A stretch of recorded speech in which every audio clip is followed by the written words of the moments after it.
Bueno, buenos días a todos, a todas. Cuántas cosas hemos escuchado, cuántos aprendizajes, cuántas cosas que nos quedan para pensar. No tengo mucho para agregar en el plano teórico, sí algunas ideas que voy a tratar de contarles vinculadas con este seminario, que está buenísimo que hablemos de introducción al derecho ambiental en Argentina, relacionándolo con los convenios internacionales, porque evidentemente hay un campo, el derecho ambiental es muy importante en nuestro país, porque en materia ambiental justamente ha dado respuestas, o sea, tenemos respuestas en este campo, entonces es muy importante conocer todas las herramientas. Pero como me han pedido que sea más la que aporte alguna cuestión práctica, quiero contarles qué es lo que hoy estoy haciendo, más allá de la historia. Y hoy estoy coordinando y hemos lanzado, digamos, para tratar de influir en esta sociedad, una red de mujeres en diálogo ambiental. ¿En qué nos inspiramos? ¿Por qué? ¿Quiénes somos? ¿De dónde venimos? ¿Qué queremos hacer? ¿No? ¿Cómo nos estamos pensando? ¿Qué alianzas? ¿Qué apoyos necesitamos? Y por supuesto quiero decirle a todos los que me han precedido en el uso de la palabra que les agradezco enormemente el trabajo que están haciendo desde organismos internacionales de tan destacada jerarquía para poder colaborar con las mujeres y los géneros diversos que queremos transformar la sociedad, ¿no? Porque si no, sin esas ayudas también sería todo mucho más difícil. Pero yo estoy en la realidad, estoy en una realidad. Y a veces la realidad no es lo que en la teoría o en los papeles o en los deseos no es lo que ocurre. Por eso, por ejemplo, en 1962 fue una mujer la que escribió La Primavera Silenciosa en Estados Unidos y fue una mujer la que divulgó, hizo esta llamada a la ciencia de qué estaba pasando, nada menos que en Estados Unidos, con el uso de pesticidas y de otros productos químicos, ya en ese momento, el perjuicio que eso estaba causando en la salud de todas las generaciones y de todos los géneros existentes. En 1973 nos enteramos que en la India fueron un grupo de mujeres de amas de casa las que se abrazaron a los árboles cuando se enteraron que en las afueras de su pueblo se iban a talar sus árboles. Y se abrazaron y lograron con muchísimo esfuerzo salvar esos 300 fresnos que impidieron ese proyecto maderero, las mujeres Chipko que hoy fueron mencionadas. Y hoy siguen trabajando en salvar los bosques. Ahí empezó Vandana Shiva, que era también joven. Hay un caso en derecho ambiental que es el del Love Canyon, que es muy famoso porque a partir de este caso nos fuimos enterando que en Estados Unidos surgió parte de la normativa ambiental más importante, una ley que creó un fondo especial para remediación de pasivos. ¿Saben que fueron mujeres? Fueron las mujeres, en este caso también, amas de casa de ese barrio, las que se organizaron para denunciar esa contaminación química que estaba asentada en el suelo y de la cual ellas, sus maridos, sus familias, todos estaban siendo víctimas. También en Inglaterra, 1983, hay una base militar, Greenham Common, donde se instalaron artefactos nucleares. Bueno, pues viajaron mujeres de distintos lugares de Inglaterra para asentarse en esa base militar y oponerse a esas misiles o ojivas nucleares que eran de Estados Unidos, que se iban a alojar en Inglaterra, y de hecho se alojaron durante 20 años. Y estas mujeres estuvieron 20 años yendo y viniendo y recorriendo Inglaterra de una punta a la otra hasta que consiguieron que eso se fuera de esa base militar. Fueron mujeres. No sé si habrá habido algún hombre que las llevara, pero hubo un grupo de mujeres dando esta lucha hasta que consiguieron, después de acampes y acampes, consiguieron que esto se revirtiera. Muchos años de lucha donde las mujeres no aflojaron. ¿Cómo no hablar? How dare you, dijo Greta Thunberg hace poquito en las Naciones Unidas, ¿no? Se sentó adelante de todos los líderes mundiales y le dijo a todos: ¿cómo se atreven? Yo tengo 17 años y les tengo que venir a decir que están destruyendo el planeta. Con esa insolencia que a veces es la adolescencia, y qué lindo que tengamos esa juventud, ¿no? Bueno, se los dijo. Una sueca, mundo desarrollado. Ahí tenemos un problema, mundo desarrollado. A veces les cuesta al mundo desarrollado ver los impactos que nos producen al mundo subdesarrollado o al sur global. Cuesta mucho. Sin embargo, bueno, ella tiene un discurso que engloba a todas las realidades. Y por eso rescaté la foto de la última marcha de los viernes por el futuro que ellas hacen, porque estuvo con Malala Yousafzai, que no es del mundo desarrollado. Malala, Premio Nobel de la Paz, de hace unos años, también muy joven, que lucha por la educación justamente de las niñas en los países donde más dificultades hay. Bueno, entonces, Greta hoy también es una líder que nosotras seguimos y nos interesa saber su punto de vista, seguir su camino, seguir sus luchas como mujer, como joven. Y ella escribió un libro que dice, que se titula "Nadie es demasiado pequeño para marcar la diferencia". Ninguno de los que estamos acá somos demasiado pequeños como para marcar una diferencia. Cuando tenemos convicción, cuando tenemos planes, cuando tenemos ideas y cuando nos juntamos, cuando trabajamos colectivamente. Berta Cáceres, que también fue mencionada, asesinada en Honduras, luchaba contra las represas, la instalación de represas, ¿no? en su pueblo, y consiguió muchas cosas. Claro, después la asesinaron. Esto fue hace muy poquito. Es cierto que hay la estadística en Latinoamérica es muy fuerte en respecto de los asesinatos de los defensores y defensoras ambientales. Argentina no tiene ningún asesinado por razones ambientales. Y esto también me gusta marcarlo, nos gusta resaltarlo. No es la realidad de otros países. ¿Qué pasó en Argentina? Cuando nos pusimos a formar esta red de mujeres y géneros diversos, dijimos, a ver, ¿qué pasó con las luchas ambientales en Argentina? Y encontramos que muchas luchas fueron lideradas también por mujeres en nuestro país. No tenemos a lo mejor un estudio científico hecho que pueda asegurar cuál es la incidencia de la mujer, si el 35,7, y por ahí no. Pero sí, esto que yo les pongo ahí, lo viví. Cada una de esas cosas las viví. Entonces puedo decir que son así, o casi todo lo viví. Por supuesto, Yolanda Ortiz, con quien me unió un grandísimo afecto durante toda su trayectoria, primer secretaria de Ambiente en 1973, muy joven, recién llegada, convocada especialmente para llevar adelante la primer secretaría a nivel también latinoamericano, doctora en química, tucumana, del interior del país, de las provincias, venía de hacer un posgrado de afuera, de Francia. Mabel Bastía, una mujer en Pilar, fue la que luchó porque su hijo estaba enfermo de cáncer y llevó adelante esta lucha con su barrio, recorriendo paso por paso, llegó al Congreso y se consiguió la sanción de la ley 25670. Pero no quedó ahí solo en la ley. Es una de las leyes de presupuestos mínimos posteriores a la Ley General del Ambiente, fue reglamentada y fue instrumentada e implementada. Y en gran medida la gestión de los PCB en Argentina y el riesgo que implica esa sustancia, en gran medida está solucionado. Es uno de los casos interesantes para trabajar política y derecho ambiental. Cómo se puede enlazar un problema ambiental con una solución que tiene base jurídica y con la respuesta institucional. ¿No alcanza? No, no alcanza. Seguramente que no alcanza y que queda alguna cosa para resolver. Pero podemos mencionarlo como una de las cosas positivas. Detrás de eso, la lucha de una mujer que, por supuesto, perdió a su hijo. Falleció de cáncer de leucemia. Punto 3. Diputadas nacionales fueron mujeres. La autora del proyecto, que ya mencionó María Eugenia Di Paola, la vicepresidenta de la comisión, que también era mujer. Bueno, se dieron algunas circunstancias. Esa Ley General del Ambiente, en la cual algunos trabajamos, fue y vino porque primero era resistida. Bueno, finalmente se sancionó y hoy es la ley fundante del derecho ambiental en Argentina.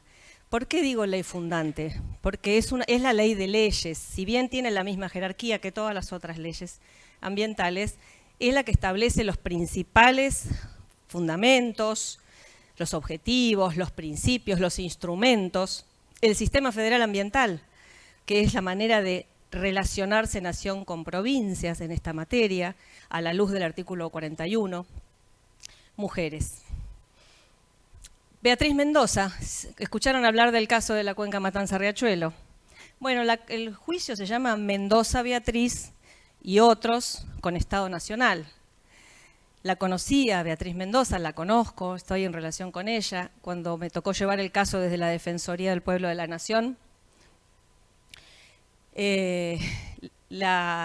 no entendíamos por qué Beatriz Mendoza llevó esto a la Corte, qué pasó. Bueno, una lucha ciudadana, una lucha por mejorar la situación de la cuenca, que es además es una persona que hoy sigue militando esta cuestión, no se ha quedado en su casa, a pesar de que la cuenca tiene también signos de mejoría, tiene una autoridad, tiene políticas, planes y programas que están en marcha a la luz del fallo de la Corte Suprema de Justicia. Las maestras rurales, que aquí también fueron mencionadas muchas veces, en su gran mayoría han sido mujeres. Las madres del barrio Ituzaingó, anexo de Córdoba, este caso también me tocó llevarlo en la Defensoría, años estuvieron pidiendo, mis hijos se enferman, mis hijas se enferman, ¿qué pasa? Pensaban que eran los PCB, se investigaba, no eran. Finalmente se dieron cuenta que eran los agroquímicos que estaban utilizándose en los alrededores del barrio. Se actuó, se denunció, inclusive hay un caso de jurisprudencia ambiental penal sobre esta materia que es muy fuerte porque por primera vez sale condenado penalmente un productor y un aplicador de agroquímicos. Son hechos nuevos en el derecho ambiental. Mujeres, madres, detrás de este caso judicial.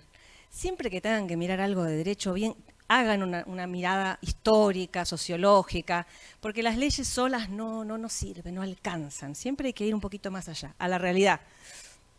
Bueno, recientemente las Madres del Agua en Mendoza, que también se sumaron, las madres, las Miss Mendoza, se habían sumado a la lucha, creo que fue en el 2019, 2020, para frenar la ley en Mendoza por el uso del cianuro. Bueno, como estos casos, seguramente que me olvido de mencionar muchos, pero bueno, estos son muchos de los que nos están inspirando en el trabajo. Que en Argentina hay dos cosas y yo debo reivindicar la política como el arte de cambiar la realidad, hacer política, porque la política ha dado respuesta a la cuestión ambiental.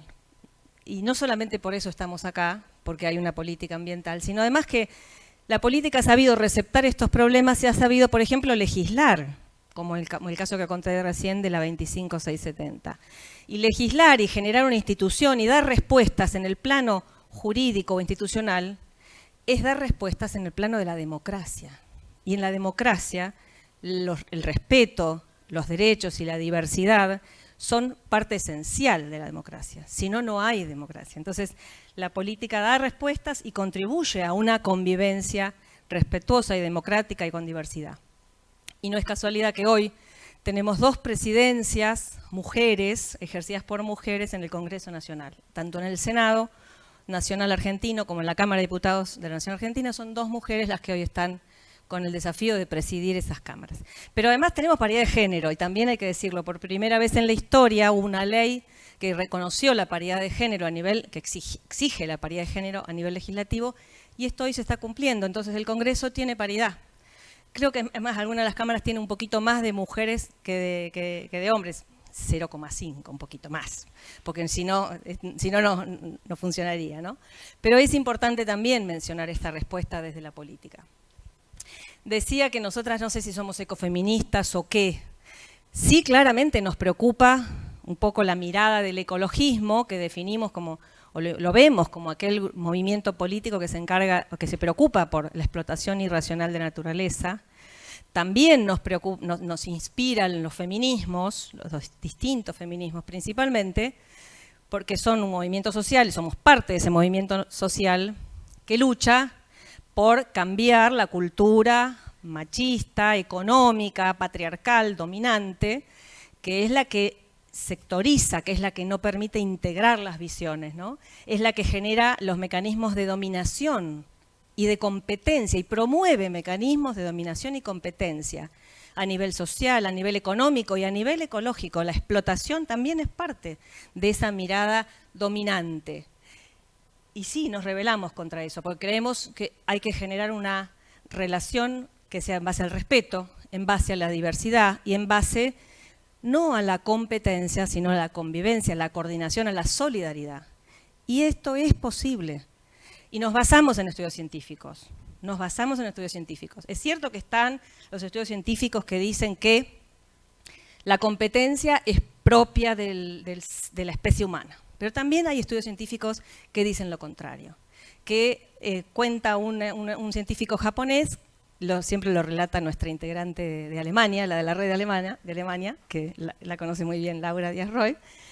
Se ponen dos ratones en situación de crisis donde empieza una inundación, ¿no? Empieza a inundarse el recipiente que ellos tienen, y un pedazo de queso. Pues resulta que los ratoncitos primero se salvan unos a otros y después se van a comer el queso. No van primero a comer el queso y se olvida de su compañero que se está ahogando. Bueno, estos son estudios científicos también. Entonces, evidentemente la ciencia no es neutral. Tampoco es neutral la ciencia. Busquemos y pongamos una mirada previa a lo que la ciencia nos está diciendo.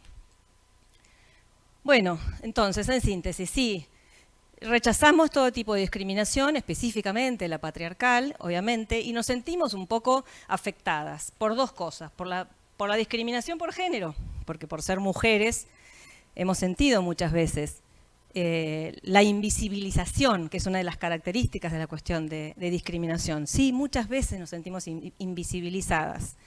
Entonces hay una discriminación hacia las mujeres y los géneros diversos que se suma, además, en la cuestión ambiental al tema ambiental. Nos odia todo el mundo productivo, ¿o no? Nos odian todos. La agricultura, la minería, los industriales, todos los sectores productivos ven a las que nos preocupamos por el ambiente como una amenaza, somos un riesgo, no nos entienden, no nos preguntan tampoco lo que pensamos, porque hay a veces tenemos limitaciones para entendernos. Bueno, así es que llegamos a conformar hace unos años la Red de Mujeres en Diálogo Ambiental, que es una red de alcance nacional e internacional, que es una red que pretende articular las interfaces. Una de las interfaces principales es entre la política y la gestión junto con la ciencia, porque sabemos que la ciencia tiene un montón de respuestas, pero que muchas veces no llegan en el momento y de la forma que la gestión y la política necesitamos. Les habrá pasado a ustedes, como me ha pasado a mí, que uno agarra a los técnicos, a los científicos y le dice, decime qué tengo que poner, ¿50 dBO o 500 dBO? Y me dice el científico, no sé, tengo que estudiar el medio, me va a llevar 10 años de estudio para ver la estadística, porque si no, no te puedo decir. Pero perdón, el gobierno lo tengo que hacer hoy. ¿Qué medida tomo? Te reí, seguramente que lo habrás visto. Bueno, articular ciencia y política. Juntemos las soluciones que hoy ya tenemos con las decisiones de gestión y de la política. La interdisciplina, tampoco separados abogados o ingenieros por otro lado, o profesionales o asociaciones ciudadanas, tampoco por separado. El saber ambiental es integral, es interdisciplinario y de esa manera creemos que hay que construir la sociedad también. El concepto de ambiente, ahora voy a volver sobre eso, y además intersectorial. Pretendemos que por ejemplo, este modo de accionar sobre la realidad tenga la mirada integral de todos los sectores de la vida nacional. Los sectores productivos, los sectores de la protección, los sectores de la sociedad, de la ciudadanía, la justicia, los poderes del Estado, etc. Por ejemplo, hemos hecho ya desde el 2019, tenemos 2 foros realizados en el Senado de la Nación, uno dedicado a la interfase producción y ambiente, con representantes de distintos sectores, construyendo un futuro entre producción y ambiente. Tuvimos otro posterior orientado al tema climático, cambio climático, ¿no? También un foro con un sesgo de género. Este fue con preeminencia femenina, pero no solo, de mujeres, donde intentamos mostrar la urgencia de la actuación sobre la cuestión vinculada al cambio climático. 3 temas son fundamentales en el siglo XXI. Hay 3 temas que son transversales a todas las problemáticas: ambiente, migraciones y género. Ambiente y migraciones íntimamente ligados. Los van a escuchar hoy, los van a escuchar dentro de 10 años y dentro de 50 años. Son los 3 temas que nos van a atravesar este siglo. Y si es que sobrevivimos, que no sabemos, tal vez continúen el siglo que viene. Bueno, diálogos con decisores políticos, ahí la tenemos a la actual ministra de Ambiente de la provincia de Buenos Aires, otros ámbitos con la universidad, rectores, vicerrectores, decanos. Tratamos de acercar estas posiciones de un lado y del otro. Algunos postulados muy claros, ¿no? La relación, el concepto de ambiente. No es lo mismo hablar de ambiente que de medio ambiente.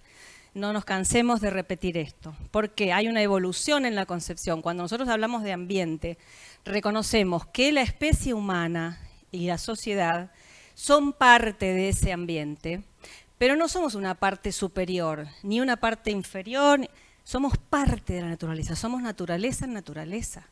Ese reconocimiento de que somos naturaleza, necesitamos que se nos haga cultura, necesitamos que eso vuelva a ser parte de nuestras ideas, entenderlo. La encíclica del Papa hizo una gran revisión de la doctrina, por ejemplo, de una de las doctrinas religiosas más ancestrales, como era la religión católica. No está la especie humana dominando al resto de las especies. Somos naturaleza en naturaleza, el ambiente, interrelación armónica, en la interrelación armónica entre la sociedad y la naturaleza, de igual a igual. Y en esto nos parecemos bastante al derecho indígena. Y esta es la concepción jurídica, este es el concepto jurídico de ambiente en el derecho argentino. No se sorprendan de lo que estoy diciendo. Este es el concepto jurídico de ambiente en el derecho argentino, no el de que el hombre está por afuera. Por eso el derecho es un aliado. El derecho, como uno de los campos del saber, uno de los instrumentos, es un aliado para transformar nuestra sociedad en una sociedad igualitaria, en una sociedad sustentable, sostenible, donde haya respeto, donde haya diversidad. Estamos preparados como país a nivel de normas, de instituciones. Claro, me van a decir, pero algunas no se cumplen. Algunas. Un poquito. Hay cosas que cuesta hacer cumplir. ¿Por qué? Porque vamos en contra de los discursos dominantes, vamos en contra de la economía dominante, vamos en contra del ánimo de lucro. Bueno, no es poco, ¿no? Que estemos contracturados, que nos salgan las canas, que estemos cansados a veces de la lucha, hay que seguir. El derecho ambiental con el cual me identifico y por el cual siempre luché es el derecho ambiental que pone lo colectivo por encima de lo individual. Y este es el derecho ambiental argentino. No opino de otros, pero sí les digo que el derecho ambiental argentino ha puesto desde la Ley General del Ambiente al colectivo por encima de lo individual. Si hay que decidir, tomar una decisión frente a una acción antrópica que impacte a un derecho colectivo, de incidencia colectiva, frente a un interés particular, la elección tiene que ser hacia lo colectivo. Y esto que se sembró en la Ley General del Ambiente, después luego se cosechó en el nuevo Código Civil y Comercial de la Nación Argentina, sancionado en el año 2015. El código remite a las leyes ambientales. No hay que perderse esos detalles, cómo se relacionan los campos jurídicos. Y esto hoy está consagrado en distintos artículos en el nuevo Código Civil y Comercial de la Nación. Es necesario fortalecer todas las acciones de política pública, por supuesto, y hay desafíos. Hay muchos desafíos actuales que son globales. Y acá es donde entramos en crisis porque no nos alcanza el sistema nacional para resolver el problema del cambio climático. Y no nos confundamos, por más que nosotros hiciéramos todos los deberes en materia climática, no nos vamos a salvar solos porque la amenaza es planetaria. Bueno, entonces, evidentemente hay una lucha en dos niveles. Hay una lucha individual que muchos eligen, un trabajo individual y que no es colectivo, y hay otra lucha que es colectiva y esa es la de la política, esa es la del conjunto, la que podemos hacer en distintos tipos de organizaciones, ¿no? Y esta es la que estamos haciendo desde la red. Algunos datos concretos que aquí también se han mencionado, los voy a pasar. Datos de Latinoamérica, 27% de mujeres en cargos públicos, 60% en trabajo informal, esto probablemente varíe de acuerdo a las fechas en que se tome. Pero fíjense en la bolsa de comercio, y esto es lo que me interesa, mostrar los contrastes. 9% de mujeres en la bolsa de comercio, en las bolsas de comercio, tomando decisiones financieras, económicas, ¿no? ¿Por qué será? Pensemos. Y el hambre en el mundo que afecta mucho más a las mujeres vinculado con la vulnerabilidad y con las situaciones de escasez. Los que reciben créditos a nivel también latinoamericano no son la mayoría, son la minoría, y menciono el 10%. En materia de en datos de nuestro país, solamente el 30% de la tierra rural está a nombre de mujeres. Estos son también estadísticas oficiales. Cuando hablamos de establecimientos rurales, solo el 10% efectivamente son de titularidad de las mujeres. Y así podemos seguir mencionando datos donde sentimos que hay que trabajar mucho más para esa igualdad y esa equidad de género que es necesaria. Primero vamos con la casuística. Muchas mujeres estamos acá. Cualquiera de las... Es más común, es más frecuente que una mujer de mediana edad haya sufrido una paliza en su casa, ¿no?, de su papá o de un hermano mayor, que haya sufrido una situación de acoso callejero, que a lo mejor la haya preocupado, la haya asustado, que haya sufrido una degradación de tareas, por ejemplo, por no prestarse a ciertas relaciones intersexos. Bueno, maltratos en público que no se ven tan frecuentes entre caballeros, entre hombres, se ve más frecuentemente entre mujeres, o sea, mujeres que sufren estos maltratos públicos de hombres. Y respecto por ahí de mi vida así un poco personal, solamente voy a mencionar uno. Recién recibida de abogada, asesora en la gobernación de la provincia. Idealista, por supuesto, es ya desde ese momento voladora, ¿no? Como uno no va a ser a los 25 años, bien soñador y soñadora. En 2 o 3 años, creamos un programa de diálogo con líderes de la política mundial que venían a la provincia de Buenos Aires a conocer y ambientales, ¿no?, diálogos ambientales. Una estrategia de coordinación interministerial, se llamaba Comisión Interministerial de Política Ambiental, creada por decreto del gobernador, para articular todas las áreas ministeriales, y se empezaron a hacer algunos programas conjuntos, como por ejemplo, fue la primera vez en la provincia que se aplicaron convenios de adecuación de empresas que firmaban un convenio y decían, bueno, yo reconozco que tengo este problema y lo voy a mejorar por convenio, cosa que era impensado desde el punto de vista jurídico, porque es un reconocimiento que cualquiera podría haber dicho, esto va a una multa, no se puede. De hecho nos decían, así me tenían la cabeza, no se puede. Sí se puede, sí, vamos a hacerlo porque es la verdad, es la realidad. Bueno, pero además formamos el Consejo Federal de Medio Ambiente. Yo fui fundadora del COFEMA, 1990. Si se fijan en la ley, por la provincia de Buenos Aires firmó Cristinita Maistegui con sus 25, 26 años. Después me ratificó el gobernador la firma del COFEMA. A los 6 meses, Cristinita bajó así, a poner sellos en el organismo, a copiar dictámenes. Digo, ahí fue el primer caso, mi primera experiencia de acoso laboral, sin saberlo, no sabía ni qué me estaba pasando. De hecho, lo pasé por alto, terminé poner los sellos, ya está, arranqué de vuelta. Digo, siempre soy dragón en el horóscopo chino, no sé, uno renace de donde hay que renacer. A mí, como a miles y cientos de miles de mujeres nos pasa esto, porque por lo que sea, porque no debe pasar, no tiene que pasarle a ninguna, ni a ninguno, por supuesto, ni a ninguno. Bueno. Acá les dejo en la bibliografía, ya para ir terminando, el último evento conversatorio con Vandana Shiva, justamente en el Festival Internacional de Cine, que está muy interesante, porque se ve un poco por ahí la visión de las distintas posturas teóricas que hoy estuvimos analizando. Se la escucha Vandana y después está mi intervención. Una conferencia sobre derecho ambiental profundizado y el concepto jurídico de ambiente, que también mencioné antes. Les dejo el trabajo que hicimos en el Ministerio, Ambiente y Desarrollo Sostenible con Panorama de Mujer, un trabajo teórico. Estamos en redes, porque sí, es cierto, yo no tengo un territorio, digamos, físico, sí estamos en un espacio de flujos, que es una parte del territorio. Hoy no solamente el territorio es lo que pisamos, es el suelo, sino también es el espacio de flujos, es lo que está funcionando entre las mentes, entre los corazones de las personas. Y estamos en redes, así que ahí pueden ver nuestras opiniones, nuestros aportes, nuestros trabajos. Siempre tratamos de basarnos en el método científico, traduciendo eso a las diferencias y a las necesidades de la gestión y de la política. Y bueno, nada, contarles esto, que es la Red de Mujeres en Diálogo Ambiental, que es el compromiso que tenemos hoy, y invitarlos a que nos sigan y que nos hagan aportes, además, en el sistema, en las redes. Terminarles de decir algo de Yolanda Ortiz, porque no encontré foto un poco adecuada, porque Yolanda tuvo mucho tiempo haciendo docencia y acompañándonos a todos y a todas en todos sus años, desde el 83 en adelante ella fue exiliada a Venezuela con el proceso militar, y a su regreso se pone al servicio y estuvo haciendo educación ambiental con cuanta persona pudo y se le puso cerca.